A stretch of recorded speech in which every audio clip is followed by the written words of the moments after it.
शुरू कीजिए। सभी सुंदर साथ जी के चरणों में प्रेम प्रणाम जी। बोलिए श्री प्राणनाथ प्यारे की जय। बोलिए श्री सद्गुरु महाराज की जय। अब देखो अंदर अरश की रूहें बैठी 12,000। अब देखो अंदर अरश की रूहें बैठी 12,000। उतरी लैलत कदर में, उतरी लैलत कदर में, खेल देखन तीन तकरार। अब देखो अंदर अरश के रूहें बैठी 12,000। रूहें बैठी 12,000। साहिब बैठ तख्त पर, खिलावत कर प्यार। साहिब साहिब बैठ तख्त पर, खिलावत कर प्यार। ऐसी हासी फरामोशी की, ऐसी हासी फरामोशी की कबू देखी ना बेशुमार। अब देखो अंदर अरश के रूहें बैठी 12,000। रूहें बैठी 12,000। ऐसा ही देखा हक का, ऐसा ही देखा हक का, तो भी लगे ना कलेजे घाव।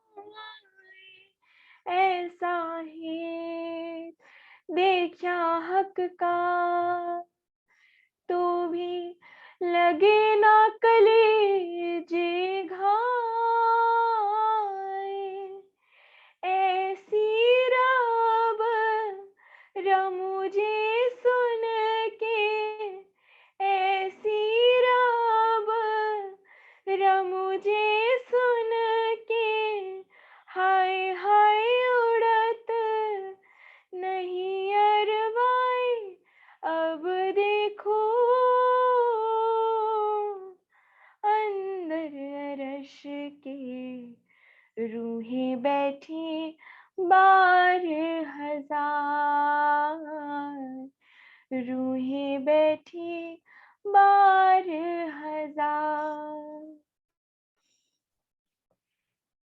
ए सुख जरा याद न आवही, ए सुख जरा याद न आवही, याद न एक एहसान, याद न एक एहसान। हक देत याद कई विध सो, हक देत याद कई विध सो, हाय हाय ऐसी नींद निदान। अब देखो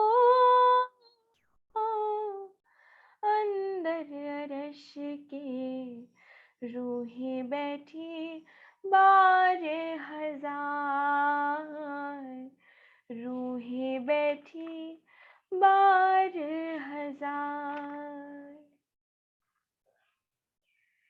श्री महामती कहे मोमिनो, श्री महामती कहे मोमिनो, ऐ देखो हक की मेहर, श्री महामती कहे मोमिनो, ऐ देखो हक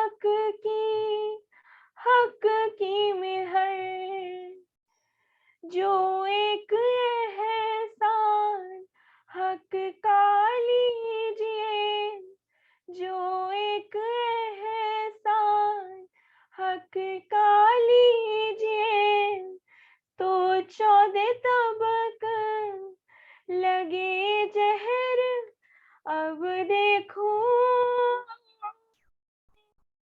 अंदर अरश की रूहें बैठी 12,000, रूहें बैठी 12,000,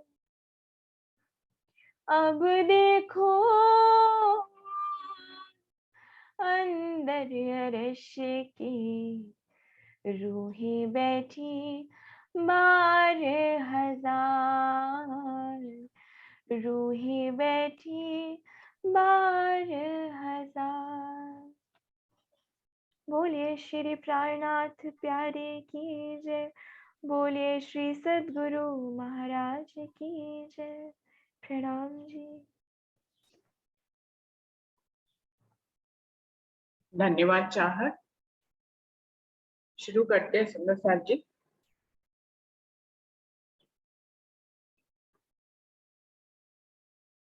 प्रथम लागो दोय चरण को, धनी न छुड़ाइयो खीन, लाख तली लालेड़िया, मेरे जीव के ही जीवन, इन पाँव तले पड़ी रहूं, धनी नजर खोलो बातों, पलना वालों निरखु नेत्रे, मेरे जीव के ही जीवन, मेरे जीव के ही जीवन। चर्चा प्रारंभ होत है, सुनो साथ चित दे, भजो राज श्यामा श्री प्राणनाथ, सखी जीवन हमारो रे, श्री महामती कहे साथ जी, भया चर्चा का वक्त, अब तुम सुनियो चित दे, लाल आगे आए बैठे इन तखत, लाल आगे आए बैठे इन तखत। बोलिए श्री प्राणनाथ प्यारे की जय, बोलिए श्री सद्गुरु महाराज की जय।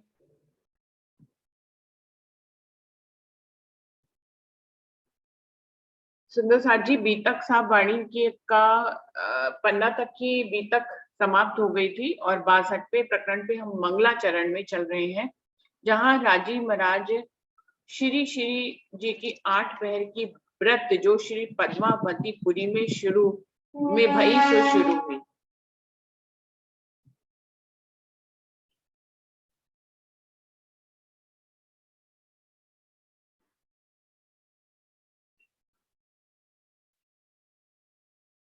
तो उसकी मंगला चरण सबसे पहले है, जिसकी 3 चौपाइयां हो गई थी। अभी चौथी चौपाई से आगे बढ़ते हैं। देखिया ब्रजराज को तीसरे जो हिसाब आए, मेरे आगे बातें करे लेकर बड़ा सबाब। शुरुआत कर रहे हैं कि सबसे पहले हक के दिल में आया कि वो अपनी मार्फत की पहचान रूहों को कराएं। तो उन्होंने रूहों के दिल में, श्यामा महारानी के दिल में खेल देखने की इच्छा उपजा दी और अक्षर ब्रह्म के हृदय में सखियों और राज्य के बीच की लीला देखने की इच्छा उत्पन्न करा दी। तो सबसे पहले इस इच्छा के कारण ब्रज में हम आए और फिर ब्रज में 11 साल 52 दिन की लीला करने के बाद हम रास में आए, लेकिन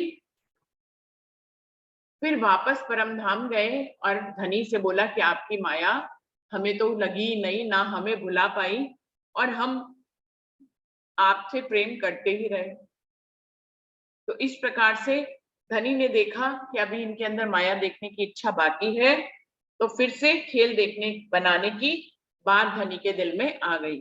तब लिया हक के दिल में एजो 14 तबक, दिन में जम्बू दीप में भरत खंड गुजरत। दोबारा से खेल बनाने की इच्छा उत्पन्न हुई धनी के दिल में। तब उन्होंने अपने दिल में ये जो ले लिया, तब लिया हक के दिल में, अपने दिल में ले लिया कि जो 14 तबक का ब्रह्मांड है, जिसमें जम्बू दीप सबसे बुजुर्ग है और उस जम्बू दीप में भरत खंड सबसे बुजुर्ग है। तिनमें विशेष देख के एजो खंड बुंदेल कायम सिफत तिनकी जो तीसरा तकरार ले। अब जम्बू द्वीप के अंदर भरत खंड और भरत खंड के अंदर भी बुंदेलखंड में की महिमा जो है वो सिफत जो है वो अखंड तक है सुंदर साथ जी। तीसरा तकरार जो है कि लीला यही पन्ना जी में होनी है, बुंदेलखंड में।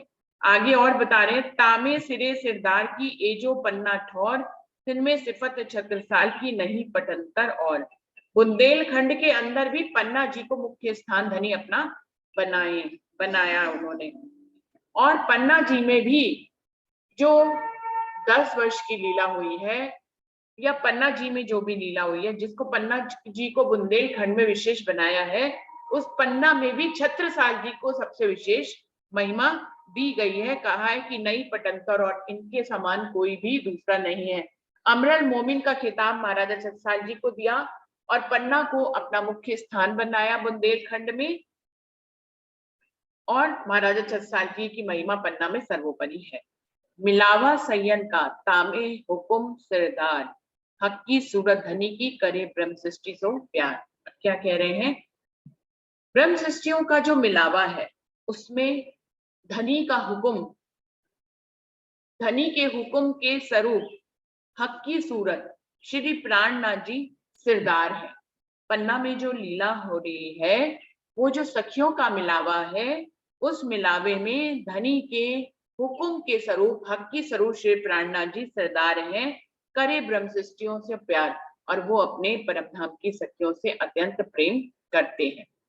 सखियां भी उनसे प्रेम करती हैं और अक्षरातीत पूर्ण पार ब्रह्म जो अपनी हक की सूरत के रूप में आए हैं, वो भी अपनी ब्रह्म सृष्टियों से बहुत प्रेम करते हैं। क्या कह रहे हैं, इन स्वरूप की इन जुबा कही न जाए सिफत, शब्दातीत के पार की सो करनी जुबा हद इत। कह रहे हैं जो हक्की स्वरूप श्री प्राणनाथ जी हैं, इनकी इस जुबा से लालदास जी कह रहे हैं सिफत नहीं बयान की जा सकती। क्यों? क्योंकि इनके अंदर शब्दों से भी परे जो अक्षरातीत हैं, जो परमधाम में विराजमान है, वो अपनी सब विद बतन सहित अपनी पूर्ण शोभा श्रृंगार, अपने सभी 25 पक्षों और अपने जर्रे जर्रे परमधाम के सभी परमधाम को और परमधाम की सभी नियामतों को लेकर इनके धाम हृदय में विराजमान है। शब्दातीत के पार की सो कहनी जुबा हद, उस अक्षरातीत की शोभा को इस हद की जुबान से कहना है। इसलिए इसकी सिफत कितनी भी करी जाए वो इन शब्दों में बयान होते होते भी पूरी तरह से नहीं हो पाती है, क्योंकि वो शोभा जो है वो शब्दातीत है। सागर सुख अनगिनती पल पल लेत संयन, जो सेवा में शामिल करते जो इन तन। वो क्या कह रहे हैं आगे कि ये जो स्वरूप पन्ना में विराजमान है, अक्षरातीत पूर्ण पारब्रह्म का हुक्म का स्वरूप जो सिरदार बनकर बैठे हैं, इनकी जो सुंदर साथ अपने तन रहते इनकी सेवा में शामिल होते हैं, वो अनगिनत सुख लेते हैं। उनके सुखों का कोई पारावार नहीं है। वो जैसे परम धाम में रूहें धनी के दीदार का सुख लेती थी, बिल्कुल वैसा ही सुख वो अक्षरातीत पूर्ण पारब्रह्म के हक की स्वरूप का दीदार करके वैसा ही सुख लेती हैं। पल पल लेत संयन, और ये एक कभी ऐसा नहीं होता, बल्कि हर पल होता है। हर पल हर घड़ी जो रूहें अक्षरातीत पूर्ण पारब्रह्म हक की स्वरूप के साथ नहीं, उनकी सेवा की, उनके दर्शन का लाभ लिया, वो अनगिनत सुख लेते हैं और इन सुखों को वो हर पल हर घड़ी लेते हैं। एक पल सेवन की सुख आवे न इन जुबान, लिखा 1100 बरस का ए लिया जिन ईमान। क्या कह रहे हैं? एक पल संयन की सुख आवे न इन जुबान, उन ब्रह्म सृष्टियों की, उन सखियों की जो एक पल में भी वो जो सुख ले लेती हैं, वो इस जुबान से कहने में नहीं आता है। वो तो पल पल लेती हैं, लेकिन एक पल का भी सुख जो है वो शब्दों में बयान नहीं हो सकता है, जिसको धनी ने 1100 वर्ष पहले ही कुरान में लिखवा दिया था।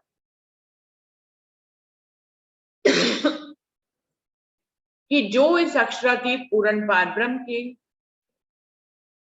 ऊपर ईमान लाएगा, उसके उनकी सेवा करेगा, अक्षरातीत पूर्ण पार ब्रह्म मानकर उनकी सेवा करेगा, उनके ऊपर ईमान लाएगा, अपना तन मन धन न्यौछावर कर देगा, उसके एक पल में जितने सुख मिलते हैं उसको इस जुबान से कहना संभव नहीं।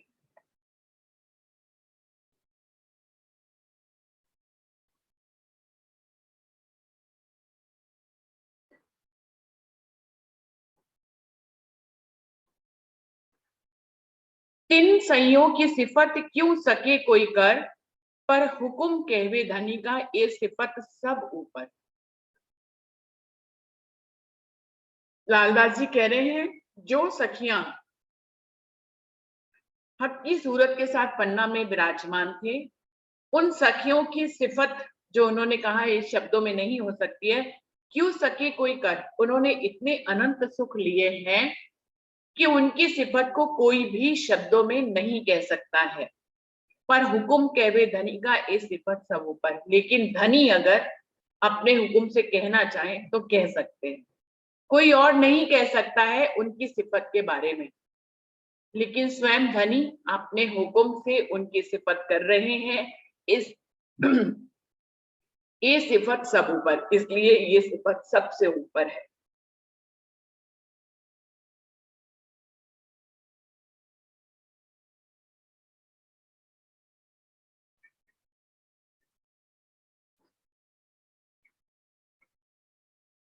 तामे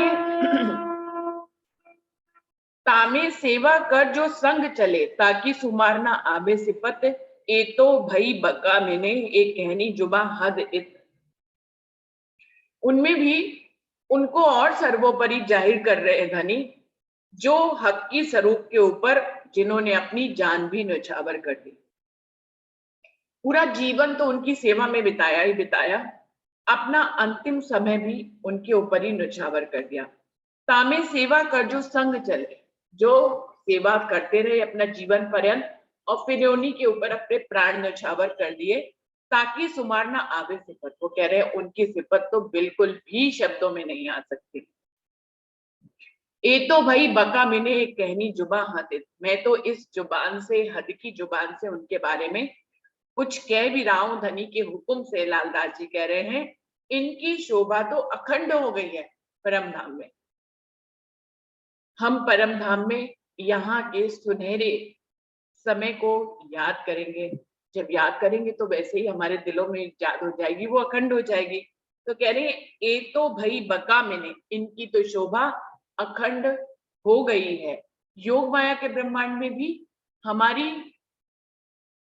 जो लीलाएं हैं, जो ब्रह्म लीलाएं हैं, वो सब अखंड हो जाएंगी। तो वही कह रहे हैं ए तो भई बका मैंने कहनी जुबा हद इत, पर आज्ञा कहावत है इत मैते कछु नाही, संयन मिलावे मैंने याद ल्यावे दिल माही। लालदास जी क्या कह रहे हैं? पर आज्ञा कहावत है इत मैते कछुए नाई, जब धनी ने ही निश्चित कर लिया है कि वो अपने ऊपर निछावर होने वाली ब्रह्म सृष्टियों की महिमा को अपने हुक्म से कहलवाएंगे, तो इसमें फिर मैं तय कुछ नहीं आता, इसमें इफ बट कुछ नहीं आता, इसमें मैं और कोई और कुछ नहीं आता है। जब धनी अपनी आज्ञा से कहलाते हैं तब लालदास जी छुप जाते हैं, इंद्रावती जी छुप जाती है, बल्कि धनी का हुक्म ही कह रहा होता है। यानी कि ना इंद्रावती कह रही है, ना श्यामा महारानी कह रही है, ना लालदास जी कह रहे हैं, ना महामती जी कह रहे हैं, तब तो सिर्फ धनी ही कह रहे होते हैं। हम सभी को मालूम है धनी ही कहते हैं, शोभा दे देते हैं, कभी इंद्रावती जी को, कभी लालदास जी को, कभी उनको और शोभा शोभा दे देते हैं महामती जी होने की, कभी श्यामा महारानी को शोभा देते हैं कि ये रसना श्यामा महारानी की। तो ये सब कहता तो धनी का हुक्म ही है। वही बात यहाँ पर लालदास जी कह रहे हैं, पर आज्ञा कहावत है इत मैते कछुनाए, पर धनी का हुक्म कहलवा रहा है तो इसमें मैं तो हूं ही नहीं। संयन मिलावे विनय याद लावे दिल माहे, परम धाम के मोमिन जो हैं उनके मिलावे के बीच में ये बातें हमेशा ही याद की जाएंगी, जो परम धाम के मोमिनों ने हक की स्वरूप श्री प्राणनाथ जी के ऊपर सेवा करके निछावर की है। जो याद करे यकीन सो बैठे बका बीच धाम, सो दो लोक में सिफत होवे पूरन मनोरथ काम। सुंदर साथ जी ये चौपाई तो बहुत ही सुंदर है। इसमें क्या संदेश धनी दे रहे हैं? जो याद करे यकीन सो, इस अष्टपहर की सेवा पूजा को जो पूर्ण ईमान से याद करेगा, अपने दिल में बसाएगा, जो याद करे यकीन सो बैठे बका बीच धाम, वो परम धाम में रमण करेगा, वो परम धाम में बैठ जाएगा। कैसे कैसे बैठ जाएगा? जिन परम धाम के मोमिनों की सिफत को हम याद कर रहे हैं यकीन के साथ, तो निश्चय ही हमारे वो आइडियल बन जाएंगे। जो अष्टपहर की सेवा पूजा में जितने भी सुंदर साथ शामिल है, हम उनको हर वर्ष क्यों याद करते हैं सुंदर साथ जी? सिर्फ इसलिए क्योंकि उनकी सेवा जो वो कर रहे हैं वो हमें अति प्यारी है, हम उससे अटैच्ड हो जाते हैं, हम उससे भावुक हो जाते हैं। और तो वो उनकी लीलाओं को याद करने में, वो जो राज्य के स्वरूप श्रृंगार का वर्णन करते हैं, शिवजी साहिब जी जो चर्चा करते हैं, फिर उसकी वो अर्चा करते हैं, फिर धनी के स्वरूप श्रृंगार का वर्णन होता है, फिर वो परमधाम के 25 पक्षों में घूमते हैं, चितवनी करते हैं, चर्चा की अर्चा करते हैं। तो उनकी इन सेवाओं को याद करता है जो भी यकीन से। यदि मैं अब इस समय उनकी इस सेवा को याद कर रही हूँ यकीन से, तो निश्चय ही मैं भाविक हो जाऊंगी, मैं उनसे अटैच हो जाऊंगी, और जब अटैच हो जाऊंगी तो उन्हीं की जैसी ही हो जाऊंगी। यानी कि वो यदि परम धाम में रमन कर रहे हैं तो उनकी इस लीला को देख कर सुन कर ईमान से हम भी परम धाम में रमन करेंगे। वो चितवनी कर रहे हैं तो हम भी उनसे अटैच हो जाएंगे, तो हम भी चितवनी करेंगे। वो चर्चा की अर्चा कर रहे हैं तो हम भी उनसे अटैच होकर ये काम करने लग जाएंगे। जो हमारे आइडियल्स होते हैं, हम उनके पद चिन्हों पे चलने की कोशिश करते हैं। तो ये जो परमधाम के मोमिन है जिन्होंने अष्टपहर की सेवा पूजा में धनी के ऊपर जो कुर्बानी की है, उस कुर्बानी को यदि हम सच्चे ईमान से, यहाँ लालदास जी कह रहे हैं, अपने दिल में यकीन से उसको याद करते हैं, जो याद करे यकीन सो बैठे बका बीच धाम, वो परम धाम में विराजमान हो जाएगा। उनकी हम उनको याद कर रहे हैं, उनकी लीला पहले से ही परम धाम पहुंच गई, तो हम उनको याद कर रहे हैं तो हम भी परम धाम पहुंच गए। तो इस तरह से वो कह रहे हैं कि जो इनको याद करेगा यकीन से वो परम धाम में आ जाएगा। जो याद करे यकीन सो बैठे बका बीच धाम, सो दो लोक में सिफत, सो दो लोक में सिफत होवे पूर्ण मनोरथ काम। उस सुंदर साथ की भी दोनों लोक में सिफत गाई जाएगी, उसके सारे इच्छाएं पूरी हो जाएंगी। सुंदर साथ जी पूरा संदेश दे रहे हैं कि जो अष्टपहर की सेवा पूजा के जो मोमिनों ने करी, उसको अपने दिल में यकीन से याद करेंगे, वो अखंड परम धाम में भ्रमण करेंगे और उनका दोनों लोक में उनकी सिफत गाई जाएगी, परम अर्श में भी और फर्श में भी, और उनकी सभी इच्छाएं पूर्ण हो जाएंगी।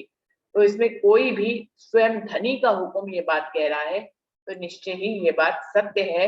तो अष्टपहर की सेवा पूजा का कितना महत्व है ये इस चौपाई से ही हमें पता लग जाता है। इतना इतना इतना अधिक महत्व है कि जो इसको ईमान लेकर याद करता है वो अखंड परम धाम में रमण करता है और उसकी सारी मनोकामनाएं पूर्ण हो जाती है। साका विजया विनंद का बरस 1090 संवत 17 से 35 में पहुंची शरत जो एक। विजया विनंद शाखा हरिद्वार के मेले में चालू हो गया था। सभी ने उनको बुद्ध निष्कलंक अवतार माना और उनके नाम की शाखा बनाई।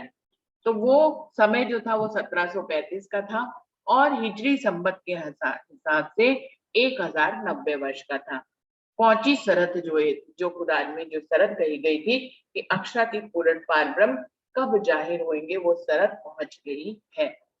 साके 5 परनाम ने हुक्म लियाए शिवजी देवजन जी शामिल, दावत करी जाहिर भई सकुंडल शामिल। क्या कह रहे हैं, 1735 के बाद जब 5 वर्ष और व्यतीत होते हैं तो पन्ना जी पहुंच जाते हैं। 1740 में हम सभी को मालूम है शिवजी साहिब जी सब सुंदर साथ सहित पन्ना जी में पहुंच जाते हैं। तो साके 5 परनाम ने हुकुम श्यामा जी श्री देवचंद जी शामिल।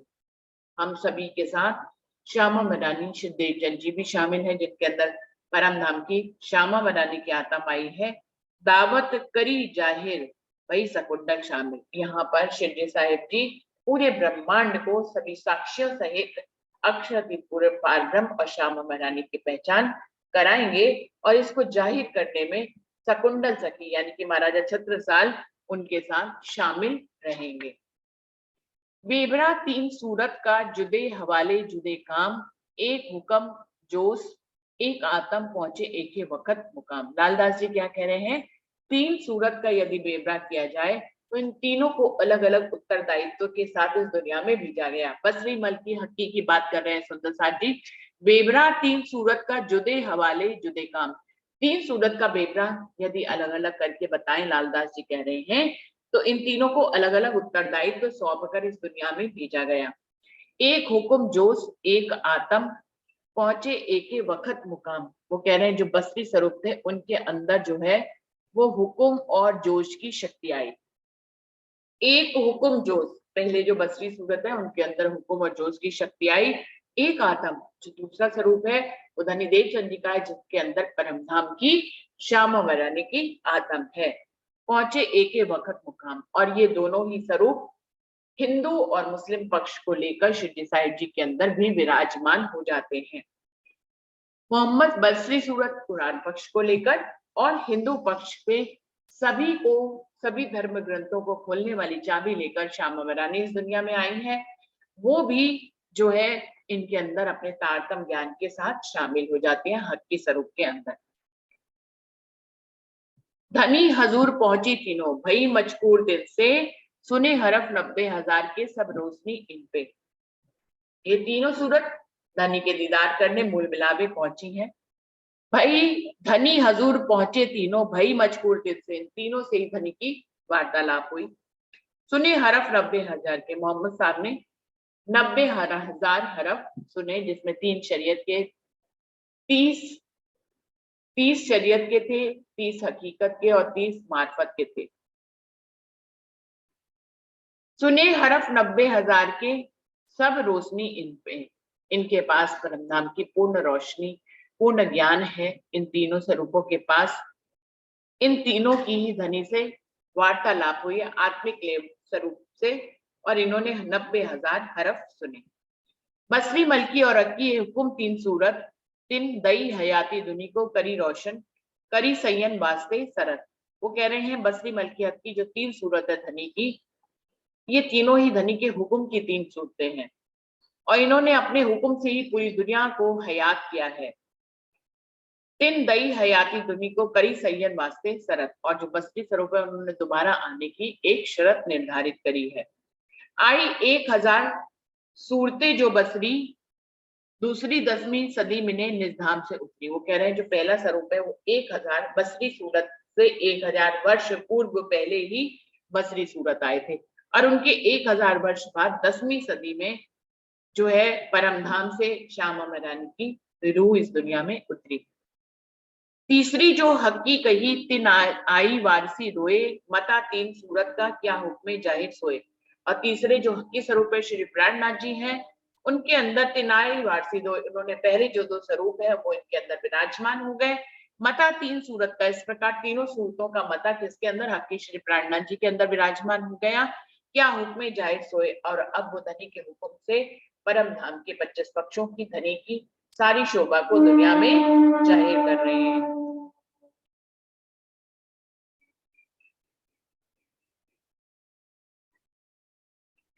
हुक्म जोश बसरी पर, हुकुम दे चंजी श्री श्यामा जी, ये तीनों के फैलहाल, सारा मुद्दा इनों पर कोई ना इन मिसाल। वो कह रहे हैं पहला स्वरूप हुकुम का, हुकुम को लेकर आया। दूसरा स्वरूप धनिक देवचंद जी श्यामा महारानी की आत्म, और ये दोनों स्वरूप हक की स्वरूप श्री प्राणनाथ जी में विराजमान हुए। इसलिए सारा मुद्दा इन्हीं तीनों स्वरूपों के ऊपर है, ना कोई इन मिसाल, इनके मिसाल कोई ना हुआ है, ना होगा, ना है। रोशनी तीन सूरत की, तीनों के जुदे जहूर, बैठक बका बारीकियां किए जाहिर तीनों नूर। इन तीनों सूरतों की रोशनी और इनके अलग अलग कर्तव्य इस दुनिया में जाहिर हुए हैं। बैठक बका बारीकियां, परमधाम में जो हमारी रानी के सामने मूल मिलावा में बैठक है, उस बैठक की बारीकियों को किए जाहिर तीनों नूर। इन तीनों ने ही परमधाम की उन बारीकियों को, उनके नूर को इस दुनिया में जाहिर किया है। हुकुम जोश बसरी पल, आए निजधाम से दोए, जिन्हें देखा सो जाहिर किया, इन बिना जाने ना कोई। सबसे पहले बसरी सूरत की बात कर रहे हैं कि उनके अंदर धनी का हुकुम और जोश आया था। वो परमधाम से इस दुनिया में धनी के हुकुम और जोश उनके ऊपर उतरा, और उन्होंने शरीयत के शब्दों को जो उनके काबिल थे उनको सुनाया, इन बिना न जाने कोई। लेकिन हकीकत और मार्फत के वेदों को उन्होंने जाहिर नहीं किया, उसको कोई भी नहीं जान पाया। रूह फूकी मलकी मिने, रूह अपना दिया खिताब, सो कुंजी फुरमान की सबो दिखाया हयातियाब। और दूसरी सूरत मलकी के अंदर श्यामा महारानी की रूह को धनी ने स्वयं फूका और अपना खिताब, अपनी श्यामा महारानी होने का खिताब दे दिया। सो कुंजी फुरमान की, उनको कुरान के सभी वेदों को खोलने के लिए, सारे धर्म शास्त्रों को खोलने के लिए कुंजी दी, चाबी दी। सबो दिखाया हयातियाब, ये वो स्वरूप है जिन्होंने सबको अखंड परम धाम तक उस तारतम ज्ञान की चाबी से पहुंचाया और सबको अखंड मुक्ति प्रदान करी। हक हिकमत हकी मैंने जिताई अकल नूर, तिन मता लिया सबन का जाहिर किया बका जहूर। जो हकी सूरत है श्री प्राणनाथ जी, उनके अंदर नूर की अकल आई है, उनके अंदर जागृत बुद्धि का फरिश्ता विराजमान है। इसलिए इस स्वरूप के अंदर हक की सारी हिकमत है, यानी कि अक्षर की पूर्ण पारब्रह्म की सब विद वतन सहित आ गए, तो इनके अंदर उनकी सारी पावर्स, सारी शक्तियां आ गई। हक हिकमत हकी मिने किन जित आई अकल नूर, तिन मता लिया सवन का जाहिर किया बका जरूर। उन्होंने अपने दोनों स्वरूप के सारे मते को अपने अंदर ले लिया और इस प्रकार से ब्रह्म शिष्यों के बीच में जागने कार्य शुरू कर दिया। दुनी पैदा जुल्मत से हिरा हिरस हवा शैतान, सो पहुंचे पेड़े लो चढ़े ना चौथे आसमान। मोमिन दुनी का बेवरा कर बता रहे हैं कि दुनिया जो जुल्मत से पैदा हुई है, जो मोह से उत्पन्न हुई है, उसके दिल पर शैतान और अभिलाषाओं का राज्य रहता है। तो पहुंचे पेड़े से चढ़ना चौथे आसमान, वो कितनी भी कोशिश करें तो वो निराकार शून्य या वैकुंठ तक जा पाते हैं, लेकिन चौथे आसमान तक वो नहीं चढ़ पाते हैं। 3 वजह की पैदाइश लिखी अपने कलाम, और लिखा शास्त्रों में ने पावे न खलक आम। लालदास जी कह रहे हैं 3 तरह की पैदाइश का वर्णन है सभी धर्म शास्त्रों में। तारतम वाणी में भी 3 तरह की पैदाइश का वर्णन है। वो कह रहे हैं सभी अल्लाह के कलामों में भी 3 तरह की पैदाइश का वर्णन लिखा हुआ है, और लिखा शास्त्रों में ने पावे न खलक आम, सभी शास्त्रों में भी लिखा हुआ है, लेकिन उनको पढ़कर भी कोई पूरी की पूरी खलक जो है उनका अर्थ नहीं समझती है।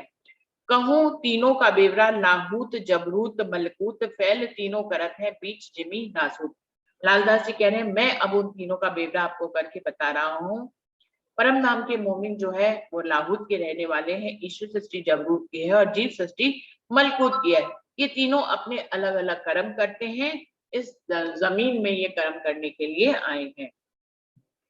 सैया वायदत में असल जिनके फैल तिन माफक, सो समझे अपनी जात को निर्धाम जिनका हक। वो कह रहे हैं कि जो परमधाम की सखिया है वो धनी की वायदत में परमधाम में रहती हैं, उनके फैल, उनकी कहनी करनी रहनी भी उसी अनुसार होती है। सो समझे अपनी जात को, वो अपने परमधाम की रूहों को, राज्य श्यामा जी, 25 पक्षों, अक्षर ब्रह्म और महालक्ष्मी, अपनी सभी जात को वो पहचानती है, अपनी गिरोह को वो पहचानती है। सो समझे अपनी जात को। परम धाम में जो धनी के स्वरूप है, पांचों स्वरूप है, उनको वो अच्छी तरह से पहचानती है। निजधाम जिनका हक, इनका मूल घर परम धाम है, निज धाम है, जहां पर ये प्रेम से जाती हैं। और गिरो जबरूती आए धनी इन सोबत, सो आई नूर अकल बीच, जो अक्षर की निस्बत, और जो इनकी पड़ोसी दूसरी ईश्वर सृष्टि है वो जबरूत से आई है। आए लगी इन सोहबत, यहाँ आकर इनके साथ ही जुड़ जाती है। वो आई सो आई नूर अकल बीच, जो अक्षर की सिफत, ये अक्षर की रूहें हैं, ये धनी के नूर। सो आई नूर अकल बीच में, इनके पास भी धनी की जागृत बुद्धि का ज्ञान होता है, जिसके कारण ही ये धनी की महिमा को पहचान पाती हैं और उनके ऊपर समर्पित हो पाती हैं। और आम खलक जो तीसरी मलकूती अकल, ये आगे ना चल सके, नकल की नकल, और जो पुण्य कहने से सृष्टि पैदा हुई है, जिसको मलकूती सृष्टि कहते हैं, उनके पास भी स्वप्न की बुद्धि का ज्ञान है, इसलिए ये आगे नहीं जा पाते हैं। इनको नकल की नकल कहा गया है, क्योंकि ईश्वर सृष्टि और उसकी नकल के रूप में जीव सृष्टि को कहा गया है। हुकुम के अमल में ना कोई उतरे मोमिन, हकीकत मार्फत की किन आगे करें सयन। कह रहे मोहम्मद साहब बस्ती स्वरूप जब इस दुनिया में आए तो उस समय कोई भी परम नाम के मोमिन नहीं उतरे थे, तो वो हकीकत और मार्फत के भेद किसके ऊपर खोलते, तो उन्होंने हकीकत और मार्फत के भेद